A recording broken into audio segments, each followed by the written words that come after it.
I am Amy Vetter, and welcome to the Breaking Beliefs podcast. This valuable time is for you to pause in your day and go on your own self-journey.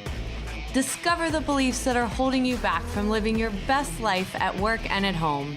Learn from the guests on this show as they share their inspirational stories on how they found ways to break internal beliefs that were no longer serving them.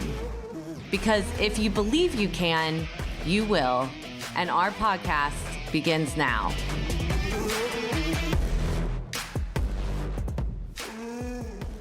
Welcome to this episode of Breaking Beliefs, where I interviewed Carl Seidman, CEO of Seidman Financial.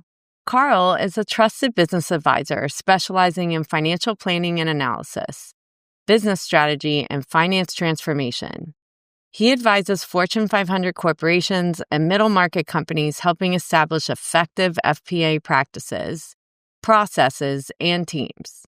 At the same time, he supports financial professionals, positioning them for greater control over their careers by helping them build their competence and confidence while eliminating time-wasting activities and mistakes.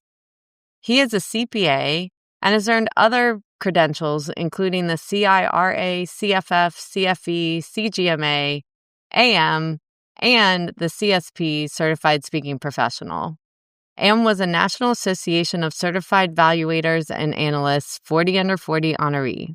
He holds a BA in Finance and Economics and an MS in Managerial Accounting. Carl lives in Metro Chicago with his wife and twin sons. During this episode, we talked about how he started his journey in pre-med and eventually fell into the world of finance advisory work, where he found his passion and also learned from people along the way on what it takes to truly be a successful CFO and eventually become a business owner himself and a teacher of others to share what he has learned along the way. I hope you enjoy this episode with Carl, and make sure to share with your colleagues where you think it would be helpful as well. I'm very excited to bring this episode to you as Carl and I collaborate on a number of areas, including helping accountants, advisors, really shift into that advisory mindset and create businesses that can scale. Welcome to this episode of Breaking Beliefs. I am so excited to interview my friend Carl Seidman. Carl, before we get started, do you want to give a little background on yourself, and then we'll get right into it? Sure. Thanks so much for having me, Amy. So I'm Carl, based outside of the Chicagoland area. I spent the entirety of my career in FP&A advisory, fractional CFO, and management consulting work. Began my career at PwC on the advisory side before going into distressed business advisory. And then this is probably, well over a decade ago, I started my own practice working with small and mid-sized firms, helping them get to the next chapter of their growth. Awesome. Well, so glad to have you here today.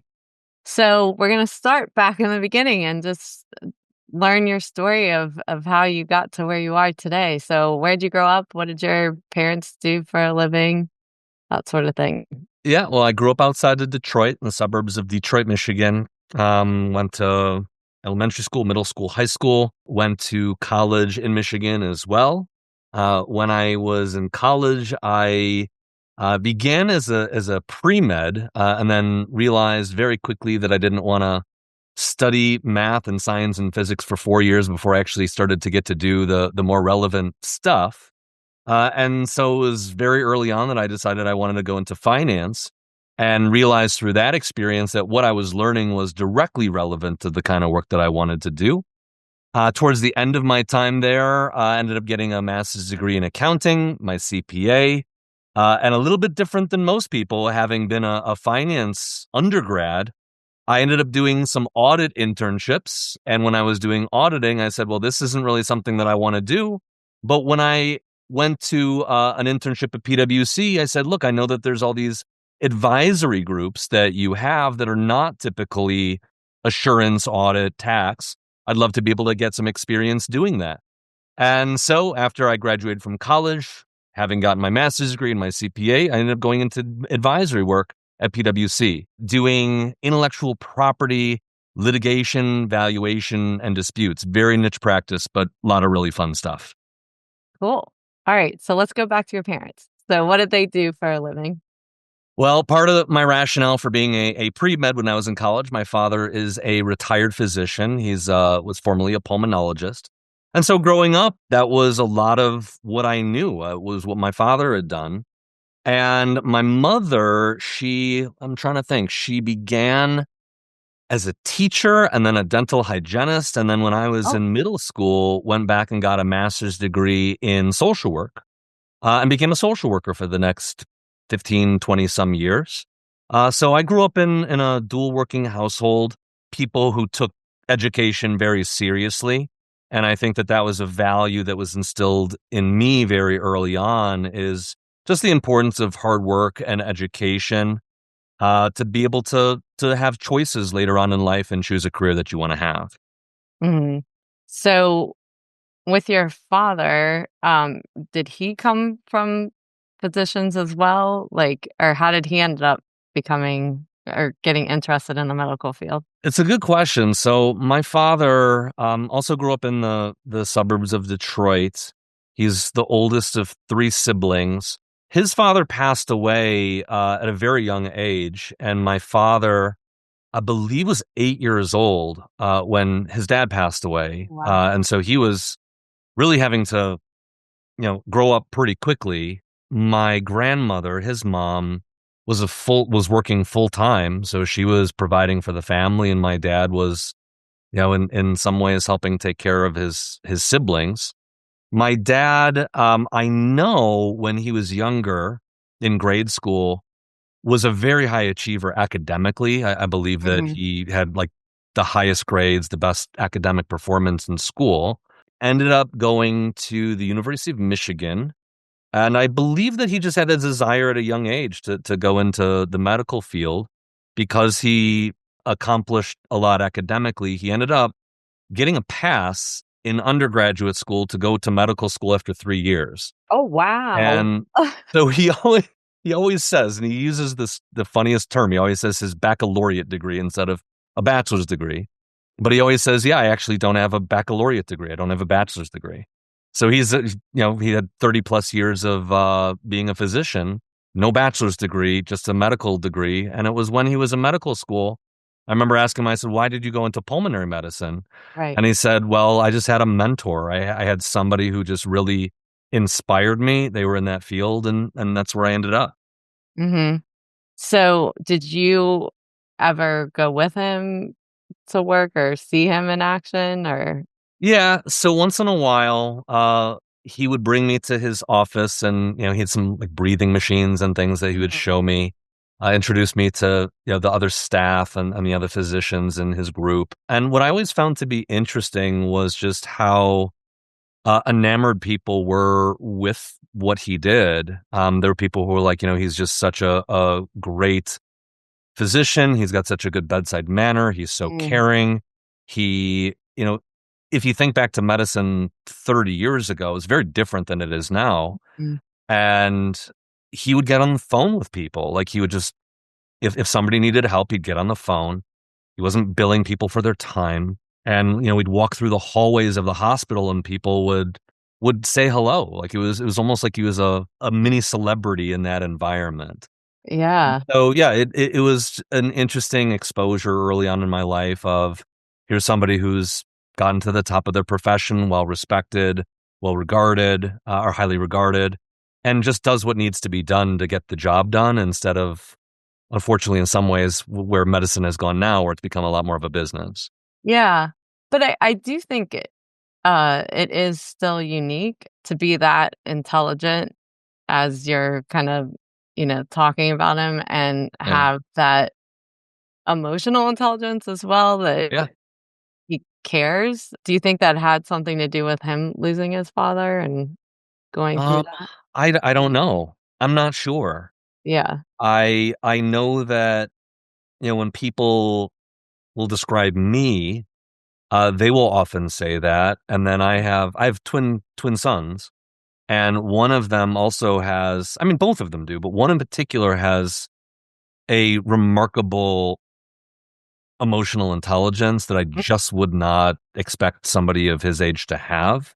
yeah. So maybe Yeah. it's in our DNA to Yeah. have some situational and environmental and personal awareness. Yeah. But you might be right. It could be like he had to grow Well, up he was very such a quickly. caregiver, Yeah. taking care of his siblings and also Yeah, taking care of yeah, your that's something I hadn't really thought about. You might yeah. be right there, and especially, when there are crisis situations when there's uncertainty and volatility, sometimes you need somebody who's cool as a cucumber to, manage that, and that could be true.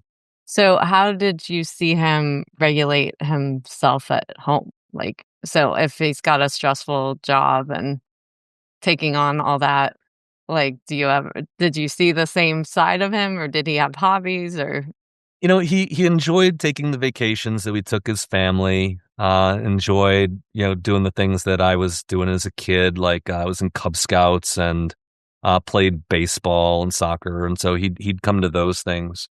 I don't really remember him having a whole lot of hobbies aside from, just enjoying spending the time with us, but I also do remember he was an extremely hard worker, like, he would Mhm, work until 6:30 to 7 at night. He'd come home, he'd have dinner, we'd spend a little bit of time together, and he'd go back to work until 11 o'clock in his not at the hospital, but he had a study or an office at home.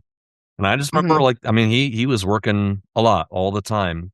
I think that part of that work ethic is rubbed off on my sister and I, mhm. where, we care about what we do. We care about delivering the highest quality that we can possibly do.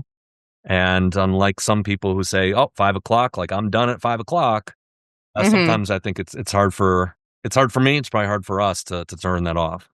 Yeah. So, it sounds like your mother was very different, Yeah. like, as far as, like, more of a free spirit of what kinds of things that she loves or found passion in, so those are pretty extreme things she went into from teacher to dental hygienist. Yeah. In social work, what were those shifts? Do you know what caused those shifts with her? Well, I think she started out again as a teacher. I don't think she did that for more than a year, and it may have just Mhm. been student teaching. Right. And I'm fairly sure that when she was in school, she went through the pathway that she needed to be a dental hygienist. I don't think Oh, okay. that was after. So she did that, and I think the part of her motivation was to have the flexibility to be able to be a mom to us, Mhm. while my dad, at least in the very beginning, was working crazy hours. I mean, what Right. I didn't share was I believe when he first started out, he was working over 100 hours a week for, like, Oh my god. multiple years. Wow. And so, some young kids in the picture, my dad working really crazy hours. My mom needed that kind of flexibility. And at least being a dental hygienist, I think that she worked mostly on weekends and then also a couple of days during the week. And then when my sister and I started getting a little bit older, I think I was in maybe sixth grade, she ended up going to a local university, a 45-minute drive away, going to school, I think, a couple of nights during the week. Mhm. And then when she got her job in social work, it was being a school social worker. So her hours were the same as my hours being a student.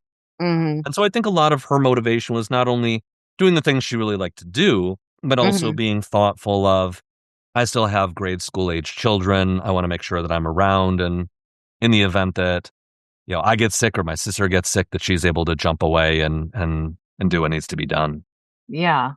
So, I mean, I know you, so I'm definitely seeing a mix of both of them. Yeah. Right? So, when you went to college, so you had this vision of becoming a doctor like your dad because that's what you knew? It wasn't necessarily. This is probably one of the few times I've admitted this. It wasn't that I really wanted to be a doctor, it was really that was all I knew.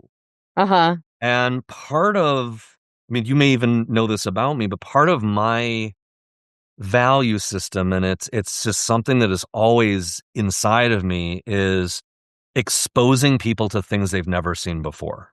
Right. Because, to be a little cliche here is, you don't know what you don't know. Mhm. That's true for everybody. There's so much that we don't know, but there's so much that we can do to get exposed Mhm. to different things. And part of the reason why I went in the direction early on was this is what I grew up with. This is what I knew. It was Right. I'd be a doctor, a social worker, a dental hygienist, or something else. So I just didn't have a whole lot of exposure.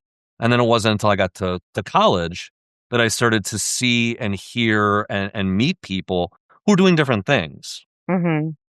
Was there anyone in particular that you can think of that was like, "Hmm, like, I should go to accounting or finance?" Like, how did you even, like, make that switch?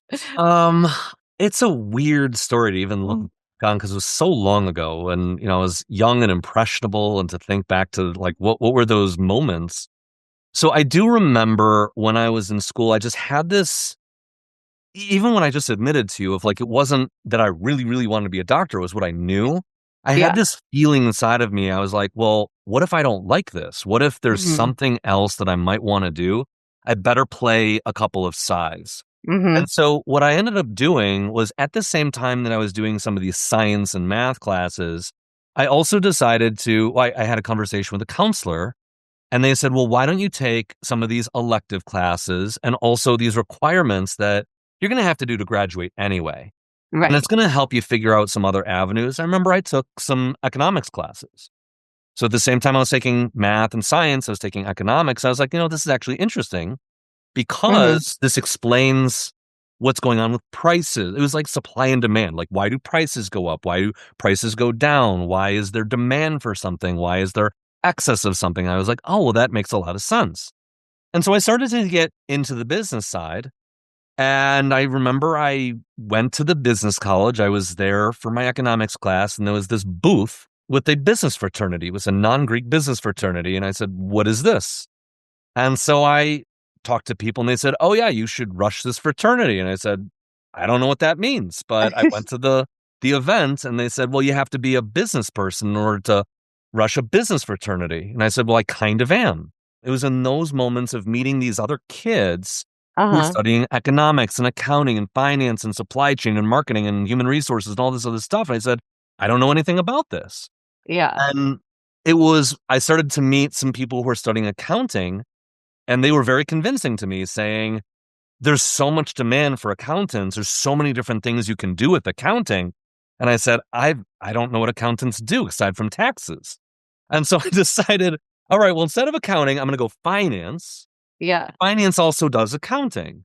And so Right. that was kind of the next journey. It was, Right. all right, I heard that accounting is really in demand. You can learn a lot. It's very important to finance, but finance also has lots of applications. And so I started moving towards that direction of finance, accounting, and economics. Okay, makes sense. So, like you said before, you started out in audit and then went into the finance area, Yeah. PwC, right? Is that what you Yeah. said? I was the only non-accounting major to have an audit internship at PwC. Not knowing anything about what PwC really did. I just knew that it was a big, well-respected firm. But I had this partner there, the partner who I was working for, and he was just such a sincere guy. Mhm. I still remember, like to this day, I still remember he wrote me a handwritten note after the interview and Oh, was like, I know you're not sure about this. I know you come from a finance background. I really want you to come here for this internship. And then at the very end of it, again, like a written note of like, thank you for trusting in me. Thank you for trusting in us. how cool. And I mean, that was a long time ago, and I still remember the details. I still remember the client, like he was the lead partner on a certain client. I still remember that. Yeah. You meet somebody who makes an impression and it can change your life. Yeah, I think that's so important that we forget those little things that Right. make an imprint that stick with us, and we often don't even remember to, like, tell he has no idea what an imprint That's that right. left on Yeah. you, you know? Yeah. And I think to your point, I mean, it's really important to go back to those people Mhm. and let them know. I mean, I could probably find him, but I've Yeah, even had teachers, like high school teachers, right. who I wrote letters to and emails to 20 years later Mhm. saying, "You might not realize this, but certain things that you said to me on a certain day Yeah.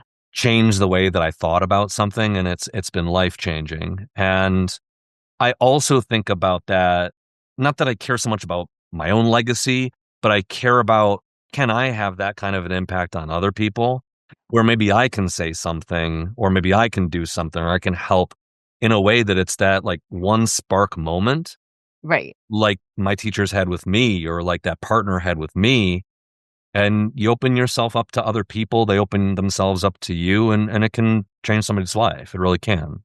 And, not to jump too far ahead, but in the work that you do now and the advisory work we've done together to help teach people in this, don't you think that that's like the difference? For There's sure. CFOs that come in and do their thing and everyone's Yeah. uncomfortable around them and scared of them. Yeah. And then there's the ones that take the care, Right. and try to explain what they're talking about, not making people feel stupid, like, Yeah. and respecting their knowledge as well in helping Right. them to deliver the work they do. Yeah. And it's interesting to hear you put it that way. And that in business, I think many, if not most people, would say, "Oh, it's very transactional." But there's so much of, I mean, there's the human side to everything. And even, when we've talked about the term fractional CFO, most small business owners could care less about the title or what that means. And I think back to when I first started doing the work, and to my clients, I was Carl. Like it wasn't a title. It was, this is Carl. He's our guy. Like he helps us understand our numbers and not make terrible mistakes. And so it just becomes like, this is somebody who we trust, who we've gotten to know, people who, know my kids' names and know the activities that my kids are into. It becomes a lot more of a relationship of I'm doing work with somebody who I really like and trust, who just happens to be good at finance Right. versus somebody who's really good at finance who I'm kind of happy I kind of like them too. Mhm. So Yeah. I think that it's really important to bring more of that human side that comes with the technical, then I'm just gonna go with the technical person, I hope they're nice. Yeah, exactly. So, how did you move from doing what you were doing at PwC to your next? Yeah, so this was around the recession of 2007. Mhm. I loved PwC. I loved the partner who I worked with, I loved my team. Unfortunately, around that time with the recession, what happens when recessions come to be is advisory work starts to go down. There's discretionary spending that companies aren't willing to deal with. And so a lot of the work started to dry up. The quality of the work started to get less quality. And Mhm. at the same time, the partner who I was with was reaching his mandatory retirement age. So all of these things together of he was starting to pull back, the recession was impacting, good work coming in. I was just like, I'm not feeling the kind of motivation. I'm not Right. feeling the kind of fulfillment that I had been having previously. At that time, I just started to research other groups in the firm and say, what else is there that's not audit, that's not tax, but that might be busier or more stimulating than where I am, and that might be a little bit less impacted by the recession. And I remember having a conversation. I'm taking off all the barriers here. So I remember I haven't openly shared a lot of this. I remember I went to another partner and I shared my thoughts. I said, "Look, I love the firm. I love my group, but there's the things that are out of my control are causing me to not be as enthusiastic." And he said, "Well, you should go check out these different groups." And I said, "Well, I did." And I wasn't all that thrilled about them. And he said, "Well, then you should quit." And I was like, "Wait a second. This like very, very senior partner is telling me to quit the firm." And I mean, it was just all the gloves were off. He was like, "If you can't find something that you are connected to, that you're Right. enthusiastic about Obviously. doing here, Yeah. don't play the game. Just go do something else. Go somewhere else." And it was around that time that I said, "Well, what's going to be busy in a recession?" Oh, distressed business consulting. And Mhm. so I started to interview at turnaround restructuring, distressed business advisory, bankruptcy consulting firms. And that's where I went next. I did a handful of interviews at the big firms in Chicago. Ultimately decided on the one that I thought was going to give me the best exposure, the best experience, and really challenge me. Mhm. So, how long were you there? I was there, I think 5, 6 years, something like that. And did Um, you enjoy the work as much as you enjoyed the work prior? yes and no, it's different. Mhm, At PwC, I mean, you know what those environments are like, in mhm, that it's very professional, very polished, lots of process. There's a structure to everything. They've got, I mean, across the world and their affiliates by 200,000 plus employees. But this firm I went to was around 125 professionals. It mhm, was much, much smaller. right, And for better and for worse, is it was operated like, in some ways, a startup, in some ways, like an entrepreneurial company, where a lot of those boundaries weren't there, which was great and also bad. It's mhm, great in that it was like whatever you need to do to get the job done, you do that. There's no guardrails that are going to prevent you or obstruct you from doing the work you need to do. right. But then at the same time, it was like, Carl, you're on this engagement by yourself. Good luck. And I remember early on, I was like, well, I appreciate that, but I've never done this before. And they're Right, like, well, figure it out. And I said, well, who am I going to figure this out from? So, like at PwC, it was kind of like you have a coach, you have a mentor, you have a right. team, there's a support People who structure. They're go not going to put you on something where you're going to fall on your face. Where here was like, you'll fall on your face unless you are audacious enough and assertive enough to go find people in the firm who can help. Mhm, And what I quickly learned was it was very much like a sink or swim environment where there were plenty of people who were sinking, saying there isn't the structure that I need. But then for me, it really taught me to be resourceful, to mhm, be assertive, to mhm, put myself out there, to build relationships. right, And I don't think I would have gotten that as quickly as I did there if I had stayed at a Big Four firm. This right. really forced me to take More ownership of my entrepreneurial. future. Mhm.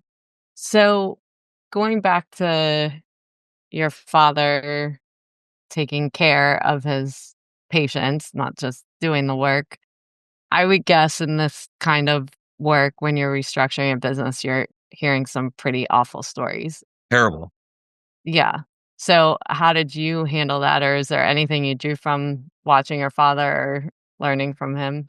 Um, again, it's interesting that you bring it up because I don't Mhm. like actively think about that, and Yeah. I haven't really thought of like the connections. I don't know if it was again like watching my dad as much as it was. It's not a transaction. This isn't a business transaction. There's very, very much a human side to this, Mhm. and even though I probably never saw it from my dad, I mean, he was dealing with patients who had emphysema and cancer and had terminal illness where you probably had to just level with somebody and say, it's about the quality of life now. Right. It's not about the cure. Right.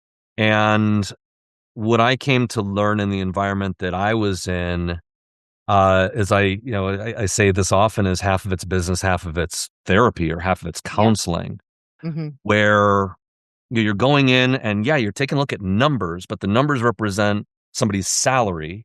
Mhm. And when you get rid of that salary, the company saves money, but you have just completely upended somebody's life. Right. It's not And not only have you upended their life, but also other people who are still at the company who say, this was my friend or this was my mentor, or I'm now going to have to take on two jobs instead of just right. my own. Right. And so it started to take me some time I mean, I was relatively young when I was there, but Mhm. I kind of grew up fast, maybe the same way Mhm. that my dad had to, Right. of these are people who are looking to this relatively young, driven finance guy, but he's the only person who they can talk to about what the consequences are. Mhm. And so I started to really understand that this wasn't just about finance, this was about people.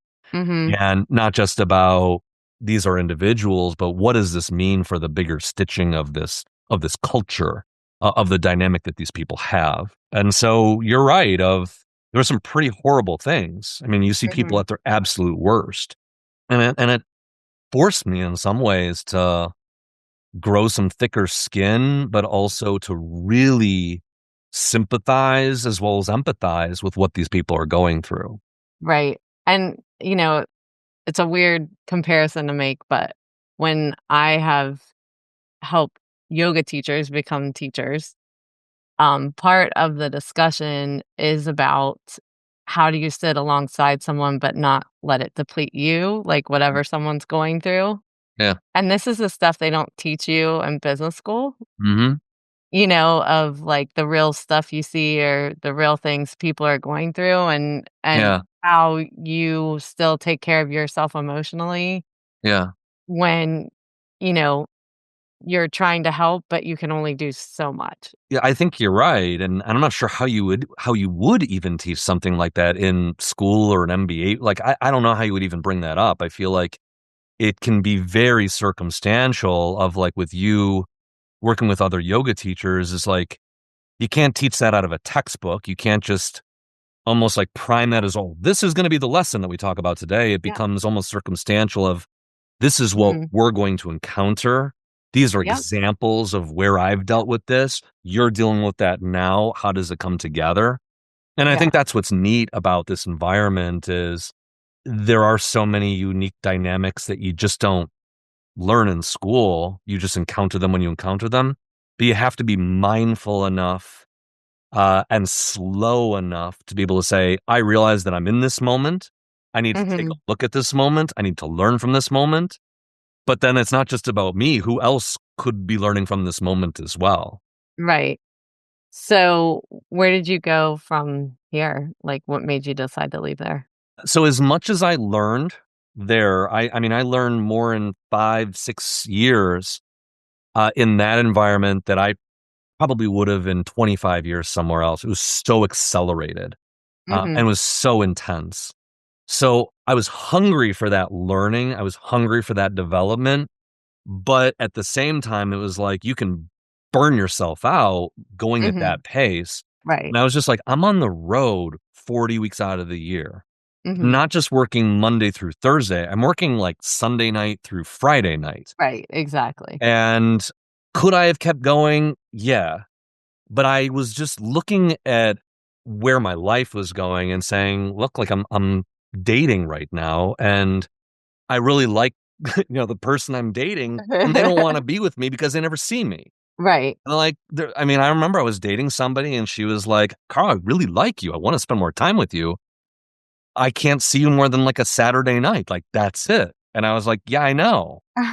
And so she's like, "Well, I'm looking for more than just like a one weekend night a week kind of relationship." And I was Yeah. like, "I get it." So it was kind of that realization of again looking at it from the outside of saying, "Is this the life and the lifestyle that I Mhm. want to have?" And I remember having a conversation with a colleague of mine, and I said, "You know what? Really like the work. I really love the people.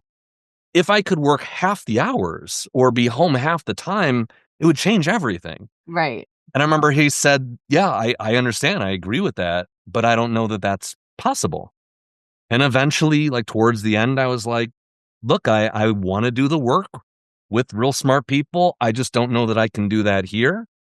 Around the same time, I had a couple of clients who would pull me aside. I mean, they were as direct as they could be. And they were like, "Carl, why don't you just go start your own firm? You don't need this firm." And I said, "Well, what do you mean?" They're like, "You're doing all the work anyway. Like, what do you need this firm for?" And I said, "To bring in the work." Yeah. And one of these clients, he's like, "I'll give you the work." And I was like, "Well, I can't work with you. Like, I've got a legal agreement. I can't Right. go to you and do the same thing." He's like, "No, no, no, no, no. I've got plenty of relationships I can introduce you to." Oh, nice. So I said, "Oh, well, I guess I never really thought about that before." And that was kind of just this recognition where he was like, "You've got the skills, you got the background, you got the ability." He had the network. I started to realize I had the network too. And he said, "Quit and go do your own thing." Mhm. And I remember I left with no next job lined up. I did some world travel, and when I was traveling, I was building up, warming up my network, and reaching out and building a client base. And so while I was on the road, I had my email. I had brought I bought a tiny little laptop, and I was doing calls and emails from the road. Nobody had any idea that I was in Argentina and Thailand and the UK and the Dominican Republic. Like I was all over the place. Good for you. And it was around that time, it was like where doing things virtually was not normal. Right. But I was like, there's no reason why this can't be normal. So it's kind of like the beginning of remote work, virtual work, where you really can service companies from all over the world. And that was well over a dozen years ago. Yeah, that's awesome. So what made you make the decision to start teaching other people? So it was around this time Mhm. that when I was in the turnaround restructuring firm, I had a colleague who took a few days off to do a financial modeling and forecasting training program. And he came back and he said, Carl, you should teach that. And I was very good at Excel and modeling and forecasting. He's Mhm. like, you should teach that. And I said, well, was it that bad or you think I would be that good? And he was like, no, it was Yeah. really good. I just think you'd be really good at doing it. And so I went to the website for this organization and coincidentally, they were looking for an instructor for that particular topic. They were teaching over 150 topics, but that was like one of the three. And so I remember I put my resume together. I like didn't even have an updated resume, but I put one together, put it into the online portal, and I was like, well, that's that. Nobody's ever going to look at an online portal. And 6 months later, I get a call or an email from the director of education. And the director of education says, you're exactly what we're looking for. And so they had me come in and audit the one instructor they had who was teaching this for like 10 years. And the instructor was like, so this is really hard, isn't it? Like, is this beyond you? And I said, no, I do this every day. Like, this is right up my alley. And he said, well, look, I'm retired. I get the first dibs on these opportunities. And I was like, that's fine. I mean, I have a full-time job where I'm working 60 plus hours a week. And Mhm. so I would take vacation days away from work to go teach. Mm. So it'd take 3 days off, like once a year, twice a year for the first like 3 years. And I was just doing this for fun. Mhm. And then as the ratings were coming in, the organization was like, you're really good at this. Like your ratings are very good. Do you want to do more? And I said, I can't do more. And then they said, well, do you want to do different topics? And I said, okay. So I went from financial modeling and forecasting to doing cost accounting, to doing finance for non-financial people, to doing organizational expense planning, things like that. And then it was through that experience that I was teaching their content. And I said, this is a little outdated. Would you like me to update it? And little cliche, it was basically like, if it's not broke, don't fix it. And Yeah. so they're like, we appreciate it, but we're not looking to update the materials. And so I said, well, there's a lot of improvement that could happen here. And I said, well, how about I just build my own stuff? And so I started to build my own content, my own library, my own curriculum. And I started to put that in front of companies. And they said, nothing like this exists. And it was through that experience of seeing what's not in the market, what is there that's not working, but bringing more of a practitioner angle of, Mm. I do this for a living. I'm not a retiree. I'm not a professor. I'm not a Right. career trainer. I'm teaching you how to do what I've done in my career. Right. And so it was that really connected and really resonated with people. And I just found that most other trainers or providers weren't doing that. Yeah. And I think, that's what's so important is that real life experience and people are so hungry for it, Yeah. and you and I collaborate on a course, but most of it is all from our experience of having our own practices and Yeah. what we didn't know. Yeah, you bet. And I think one piece of feedback we've gotten from, I mean, probably multiple people, but one I can think of for sure is, there's no book about this. Right. Where their response was, they're teaching what they do. They teach this profession, and there's no book that's written about how to be successful in a profession.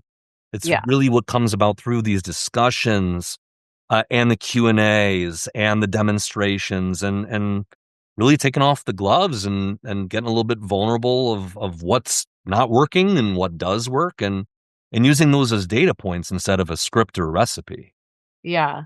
And I think this is the part in school that's not taught. Where just getting back to that advisory mindset, the human side of the work is something that we spend so much time talking about, even Yeah. though talking about structure, but we're also talking about real situations that people are getting into. And then how do you figure it out from a human perspective and a Yeah. behavioral perspective? Yeah, I mean, it's not something that's taught in every school, and I think what's I don't want to say it's a disservice, but I think that it can be a rude awakening for students is, especially in the university environment, a lot of professors come from academia. They don't really Yeah. come from practice.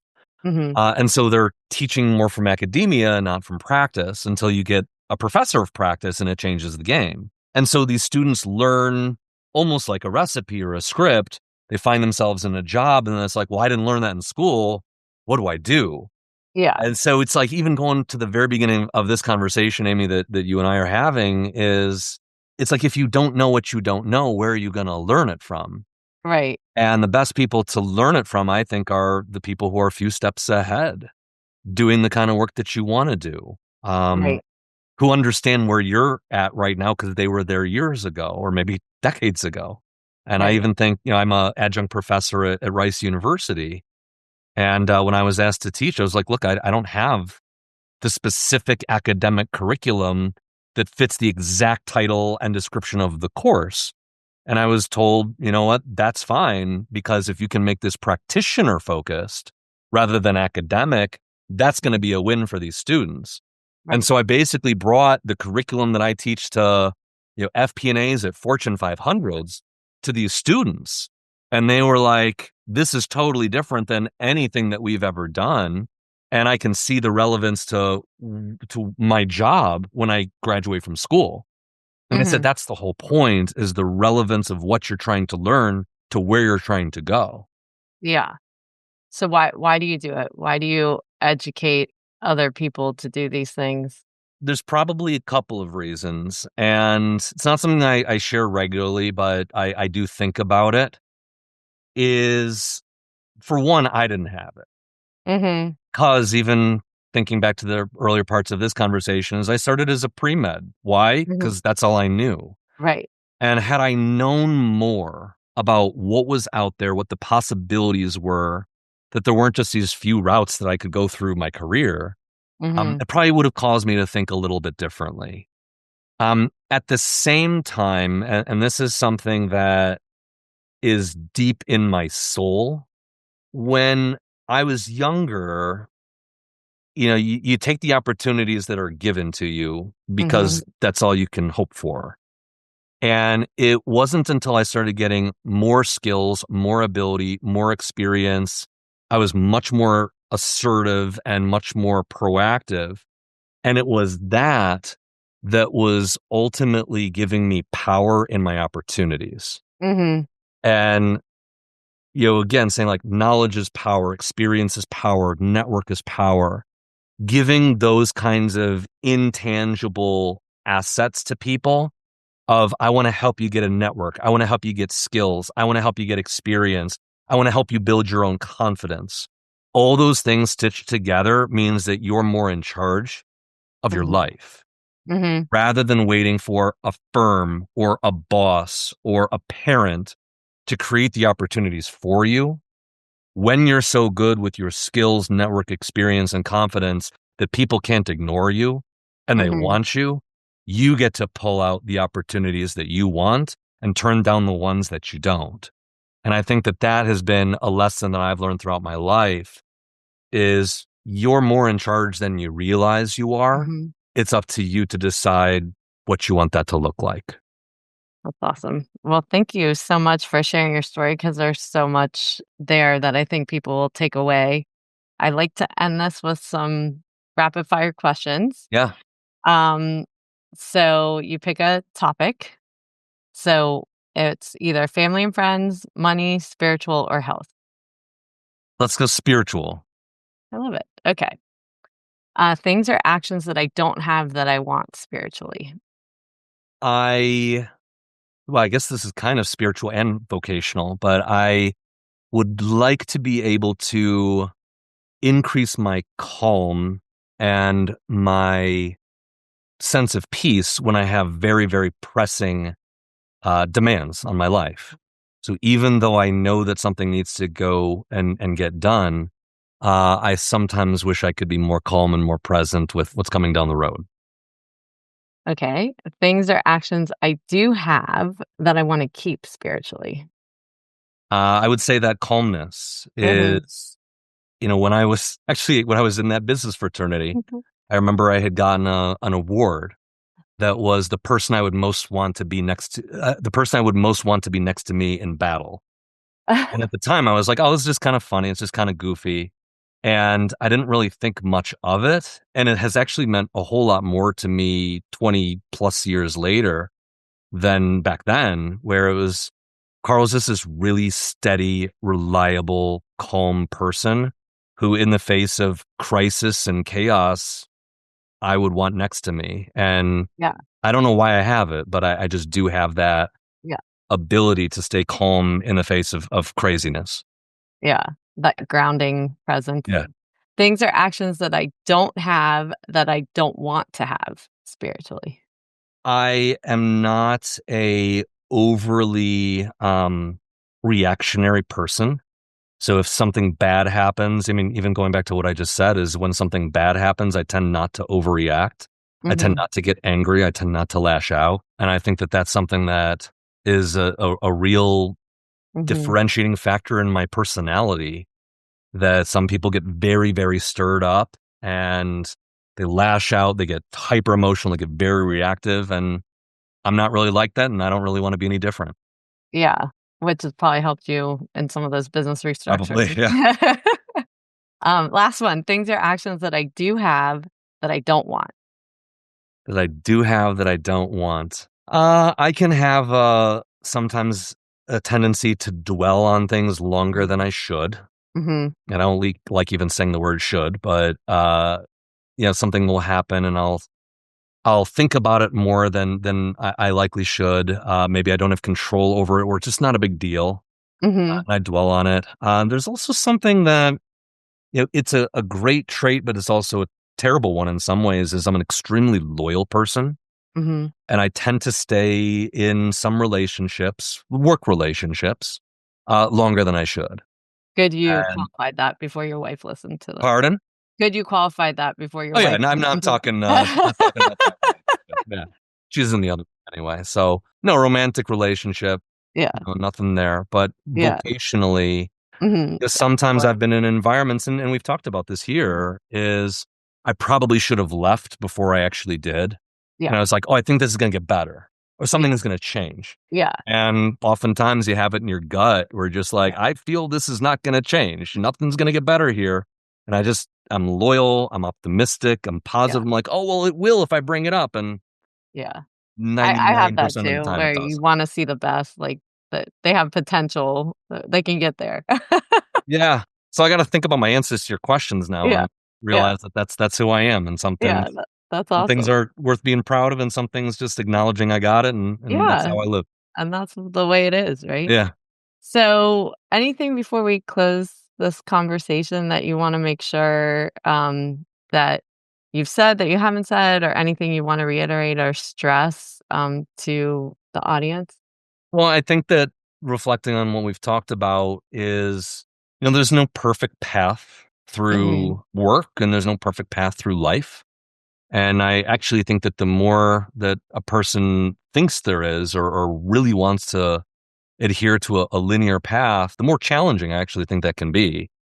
And mhm, especially in our world today, where it's moving very quickly. There's virtual elements. We're globalized. Things are changing very rapidly. I think it's extremely important to take note of your surroundings and how quick it is moving, and stay flexible, stay present, keep a warm network, talk to people about what they're doing, talk to people about what you're doing, mhm, and take advantage of the belief systems and the knowledge and the experience that other people have that we don't. And as I had said before, of building up your skills, building up your experience, building up your network, that I think makes many of us more in charge of the direction of our careers, which ultimately means being more in charge of the direction of our lives. And I live that every day, and I hope that lots of other people who I come into touch with think about that as well.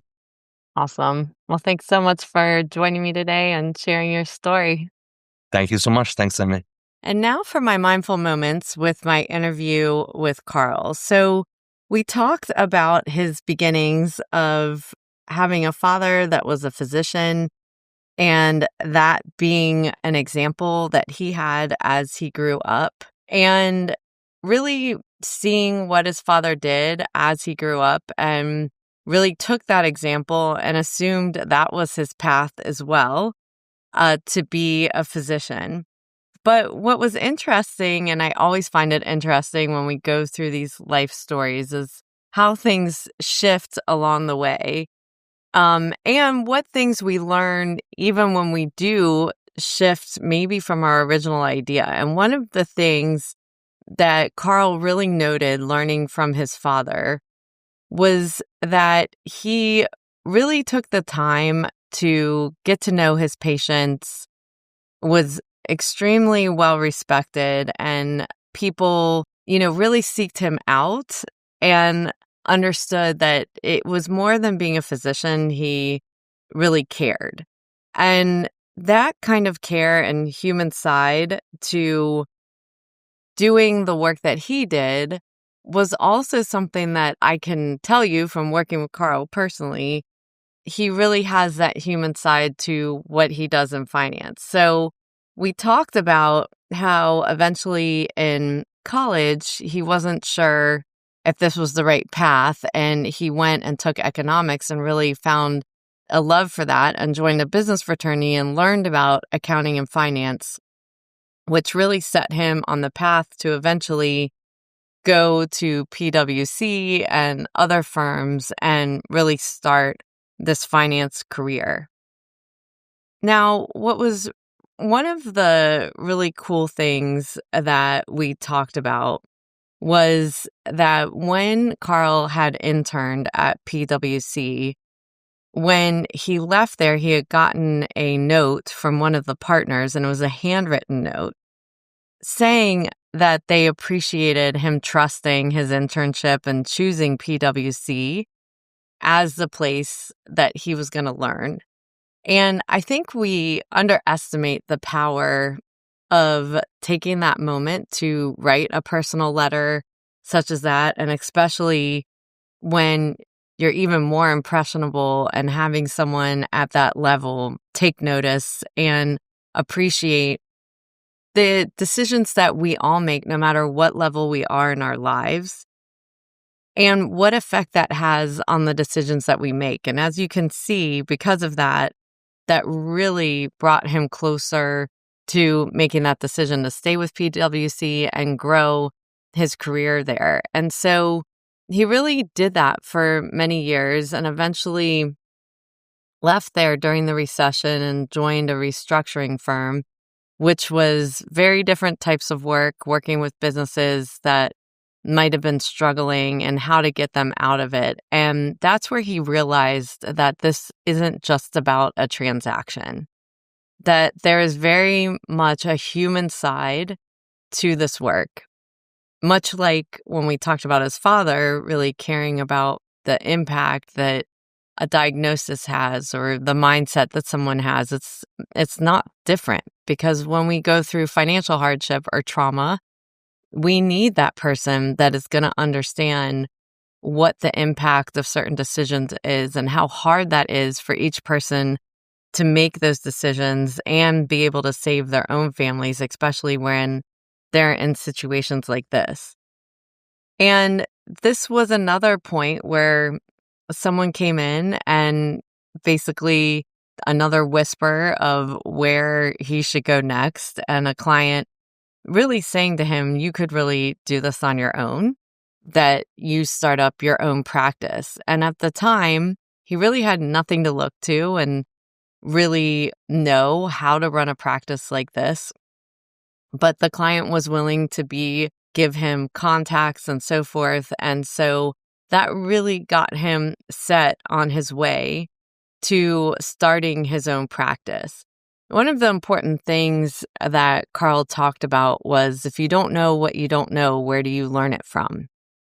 And it's important that we look for that outside guidance, whether that be coaches, classes we take, online learning, research, that it's important we take the time that we need to learn whatever it is that we want to go into, so that we make sure to not get ourselves in trouble or not have the right experts involved. I can tell you as a consultant for many years, a lot of people try to save money by not hiring the right professionals along the way, especially when you're newer and have less of a budget.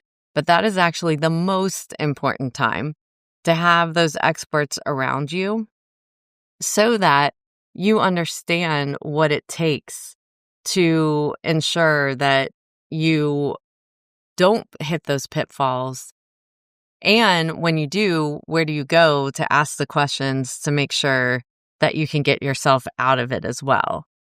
The other thing that we talked about was the confidence that comes along the way as you move through your career and maybe look backward of the experience that you have. Like a lot of us are set in that mindset of when we began and we don't realize the expertise that has grown over time. And those choices that you make are ones that we have to be very intentional about. What things we do not want to do and what things we do want to do. Because if we are just open to anything that comes our way, we start getting pulled into directions that aren't intentional. So we might be doing work we don't want to be doing. It might not be producing maybe a future result that we want. So we want to make sure that we do take that time to really understand what our purpose is, what our intentions are with our career, with our work life. We talked about that for a good deal of time of just letting work take over and get in the way of our personal relationships, and how we can really step back and decide what are the things that we can control versus what we can't control. And one of the things that Carl is very good at is really having that sense of peace when things are very stressful, bringing a sense of calm, not being overly reactionary. And those are skills we need to learn or even identify that we're really good at it, or maybe someone that we work closely is good at it, and when to bring in the right person at the right time if we are not that right person. And that is something to have confidence about too, is that we're not going to be 100% great at everything. But when we can use our resources, when we can use the right people for the right situations, it really helps us accelerate our success along the way. So understanding that no matter what path we put in front of us, it may not work exactly like we think it's going to work out. But what's important is that we stay flexible and really use our network of people to help us to that path of success and be open to the opportunities that are coming along the way. So I want to thank you so much for listening to this podcast, for sharing it with your colleagues and talking about it. It's so important that these people that give their time to share their stories have people to make sure that it gets to the right people, that even if we help one person, that's the whole reason we do these podcasts, so that there might be something that someone says that resonates with you right now that will help you in your own life. So just remembering that whatever energy that you want around you, it's important to be intentional about your own, because we are contagious, and to really think about what is that path we want to be on? How do we want to show up each day? Thank you so much for listening, and I look forward to having you listen to our next podcast episode. Thank you for taking the time out of your day to listen to the Breaking Beliefs podcast. I hope you will take a moment to pause before entering back into your day to reflect on this podcast and note 1 to 2 actions you are inspired to do from today's conversation that you could incorporate into your life. To read the full blog and listen back to this episode or any other, you can find them at www.amyvetter.com/Breaking Beliefs podcast and related videos on my YouTube channel. For daily inspiration, follow me on Instagram, Twitter, Facebook, and LinkedIn at Amy Vetter CPA. I hope that you will choose to like this and subscribe to this podcast on iTunes, Spotify, and more. so that you can join us for more inspiration on our next episode.